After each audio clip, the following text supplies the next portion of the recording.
Hi guys, today I want to talk about doing business on the African continent.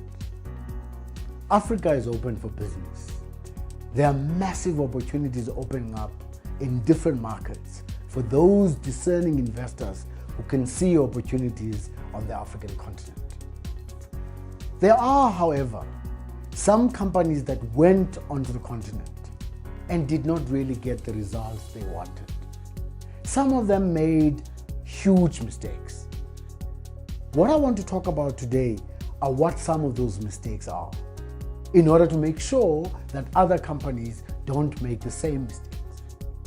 The first one is that many companies saw Africa as one big market that was homogeneous. That's a big mistake. Africa is dynamic, Africa is diverse, Africa has got different nuances in different markets. Even sometimes in one market, there could be amazing nuances. And those companies that don't understand that, they're not sensitive to those market trends and dynamics, could make some really, really bad decisions. The second mistake that many companies have made is to have a strategy for Africa devised at corporate head office on the basis of what worked in other markets.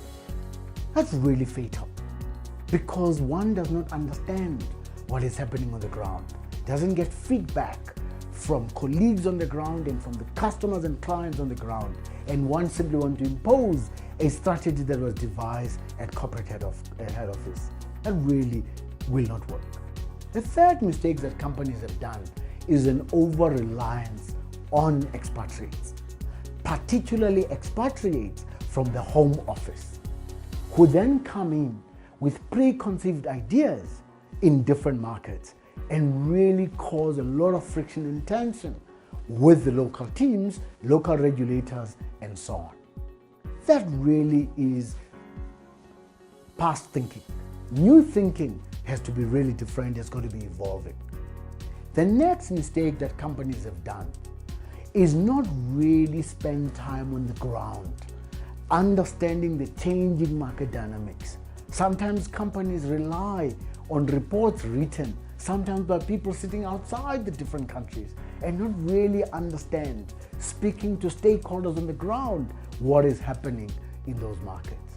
That really, really, again, is a huge, huge, huge mistake.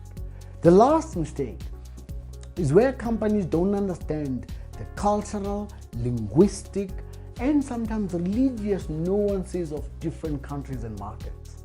This could be fatal for your business, really bad for your marketing efforts, because one has to understand how do you take a corporate message and really make sure that that corporate message resonates with the local environment. That really are the challenges. So, what does the future hold? The future holds well for those companies that are willing to do a few basic things. Firstly, invest in people on the ground. There is no substitute to local teams of skilled, passionate, experienced people who understand your business and who own your business and believe in your business. Secondly, make sure you build the right relationships with all of your stakeholders, your regulators, your boards, and others, so that there's one common message throughout your organization.